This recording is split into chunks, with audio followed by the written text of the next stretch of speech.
Bonjour, nous sommes le mercredi 19 novembre 2014 et je voudrais vous parler des inconvénients de la vie en société, de la dynamique collective, si vous préférez. Il faut en être conscient.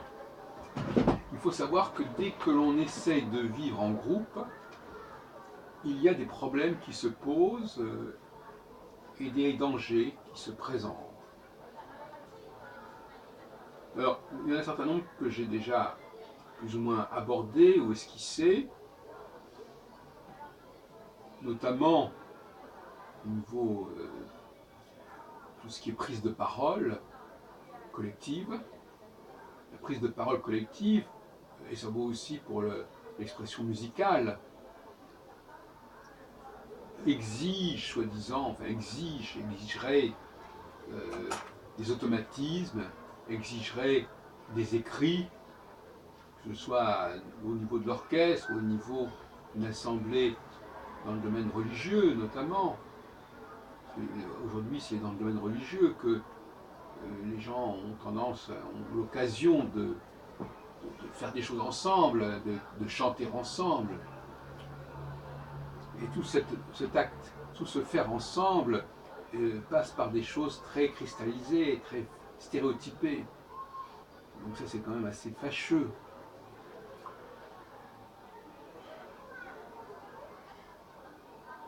Un autre aspect, c'est la convivialité au sens littéral du terme, c'est-à-dire le fait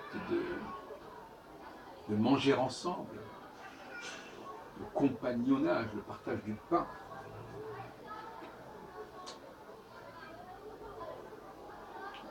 Le vivre ensemble en général. Donc, bon, je sais pas, par exemple, hier j'étais encore une fois à un cocktail. Eh bien, ce qu'on nous a donné à manger,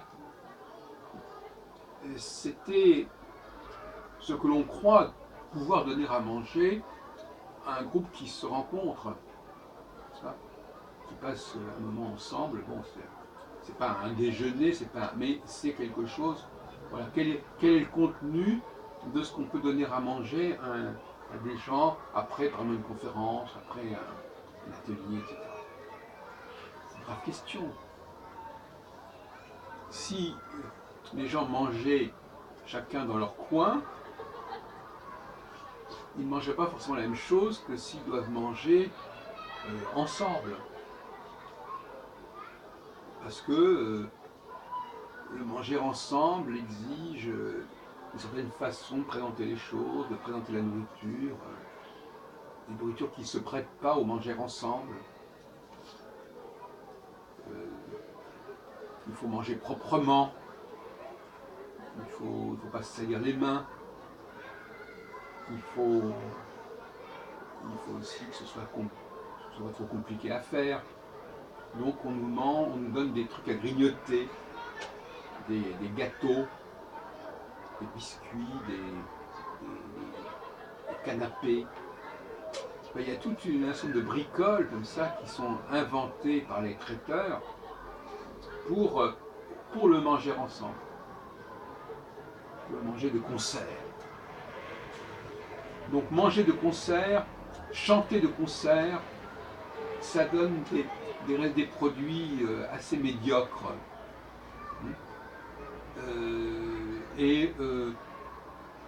Alors vous me direz qu'est-ce qu'on peut faire,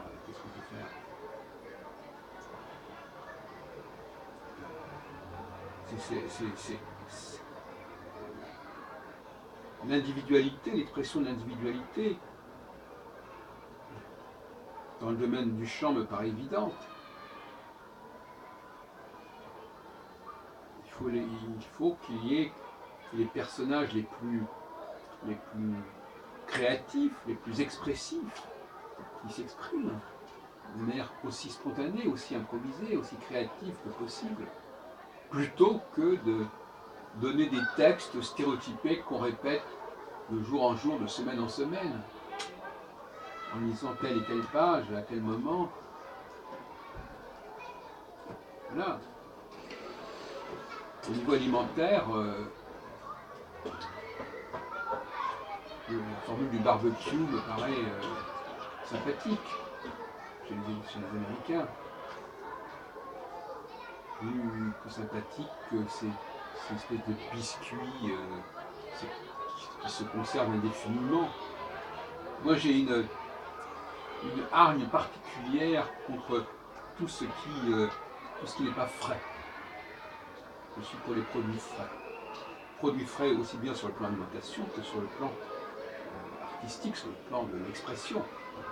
Quelqu'un qui vient dans une réunion et qui me lit un texte comme ça qu'il a préparé, je trouve ça insupportable. Alors justement, là encore, c'est parce qu'il est en réunion qu'il se croit obligé de lire ce texte qui a été préparé. Parce que l'improvisation, être à l'écoute de ce qui se dit, ajuster son discours à ce qui se dit, c'est trop compliqué. Et donc on va arriver comme ça avec son texte sans savoir ce qui est dit par ailleurs, et puis hop, on balance son texte. Ça aussi, c'est inacceptable. Ça nuit à la qualité de vie d'une collectivité. Le problème d'une collectivité, c'est qu'il ne faut pas lui demander de participer, justement. Il faut lui demander d'assister, de regarder ceux qui ont des choses à dire, qui se donnent en spectacle. Oui, pourquoi pas. La notion de spectacle me paraît une bonne solution, une bonne formule. Quand on demande aux gens collectivement de se donner en spectacle, ça ne donne rien d'intéressant. Quand on leur demande collectivement d'être des acteurs, ça ne devient rien d'intéressant. Entre un violoniste qui va jouer quelque chose qui, de préférence frais, vivant et de préférence nouveau, et que tout le monde peut regarder, donc on va communier par rapport à ce violoniste, dans cette présence. Mais si on demande à tous les gens de la salle de psalmodier, de réciter des trucs, c'est n'importe quoi. Ça va être complètement figé. Donc cette idée démagogique de faire appel au public et de le faire participer, bon, qu'il participe en applaudissant éventuellement, bon, on mange pas de pain. Mais quand il s'agit d'une participation autre, par exemple, on va tous manger, ou on va tous chanter, là c'est autre chose, là ça va plus. Donc il y a une dégradation de la qualité de vie quand on répartit les choses en un trop grand nombre de personnes. Et surtout quand on rompt la dualité entre le public et les acteurs.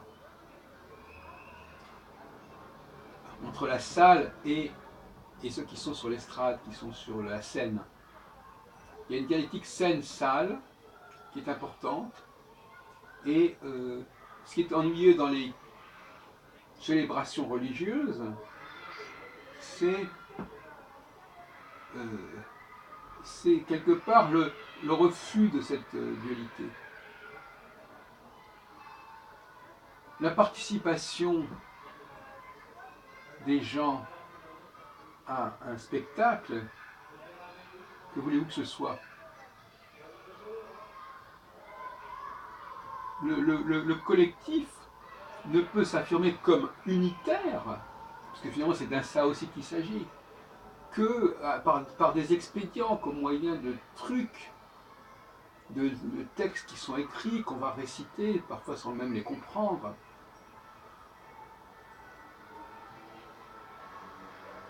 Même les cafés philo, qui semblent apparemment échapper à ce problème, où chacun peut s'exprimer à sa façon, mais finalement, ceux qui disent qu'il vaut mieux qu'il y ait un intervenant qui prenne la parole et qui dise des choses et qui prépare son sujet comme le propose Jean-Luc Berlet,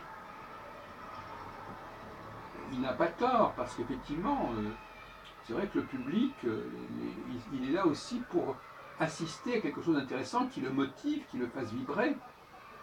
les gens vibrent aussi, pas seulement par ce qu'ils font, mais par ce à quoi ils assistent. Et leur présence elle-même est importante. Mais les faire agir, en faire des acteurs, c'est là qu'il y a un problème. Et c'est le problème qui se pose dans les réunions religieuses, et notamment celle que je suis dans le milieu judaïque, avec les particularités en plus de ce milieu, le rôle de l'hébreu qui n'arrange rien, parce que les gens, ils ont déjà un rapport compliqué avec l'hébreu, un rapport problématique, et il est évident qu'ils ne peuvent pas ni improviser, ni comprendre quelque chose qui serait improvisé, puisque c'est une langue qu'ils ne maîtrisent pas, qui n'est pas vivante, une langue morte quelque part pour eux. Donc, voyez-vous, non, il faut revenir sur cette idée, effectivement, qu'il y a des gens qui sont à imiter, qui sont à suivre, mais il ne faut pas demander à tout le monde de participer nécessairement. Souvent, les prises de parole dans les cafés philo, elles sont beaucoup trop longues. Elles sont pas, c'est pas des vrais échanges, c'est pas des vrais dialogues. Les gens parlent trop longtemps quand ils ont généralement rien à dire. Simplement parce que voilà, il faut faire acte de présence, il faut montrer qu'on peut parler quelques minutes, quitte à être redondant par rapport à ce qui a été dit, quitte d'ailleurs à ne pas écouter ce que les autres ont dit. Quand le sujet est choisi à l'avance, les gens comme ça, ils arrivent avec un texte déjà préparé et ça n'arrange pas les choses, au contraire. Il faudrait mieux que le sujet soit complètement choisi au dernier moment, et alors là, on n'aura pas ce problème de gens qui ont été sur Google et qui ont fait du copier-coller et qui nous ressortent ensuite, quand c'est leur tour de parler, des trucs qu'ils ont lus. C'est quelque chose à éviter. Donc il y a une sorte de piège comme cela, quand on veut animer un groupe. Et d'un autre côté, il n'est pas acceptable non plus que le public reste muet par rapport à ce qui se passe sur scène ou à la tribune, n'est-ce pas? Il faut qu'il y ait des questions, effectivement. Il faut qu'il y ait un dialogue qui s'instaure. C'est pas si simple que cela. Bien sûr qu'il faut qu'il y ait quelque chose qui se passe. Il faut que ce qui se dit à la tribune inspire quelque part certaines personnes. Il faudrait demander qui est-ce qui est inspiré par ce qui a été dit là. Qui est-ce qui a quelque chose à dire, à exprimer,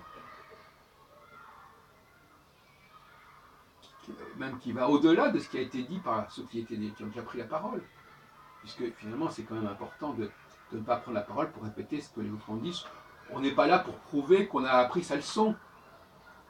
On n'est pas là pour prouver qu'on dit des choses à peu près acceptables intellectuellement. On est là, au contraire, pour innover, pour créer, pour aller plus loin ensemble. Et pour aller plus loin ensemble, il faut des gens qui fassent aller plus loin le groupe.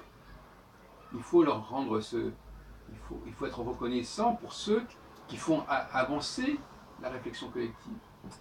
La réflexion collective, ça veut dire que tout le monde pense en même temps. Ça veut dire simplement qu'il y a des gens qui vont faire des réflexions, qui vont faire des observations, qui vont faire des formulations, qui vont faire avancer la réflexion du groupe. Et la conscience de ces potentialités individuelles, parce que le groupe tout seul, ça ne veut rien dire, mais c'est les gens du groupe qui doivent évoluer.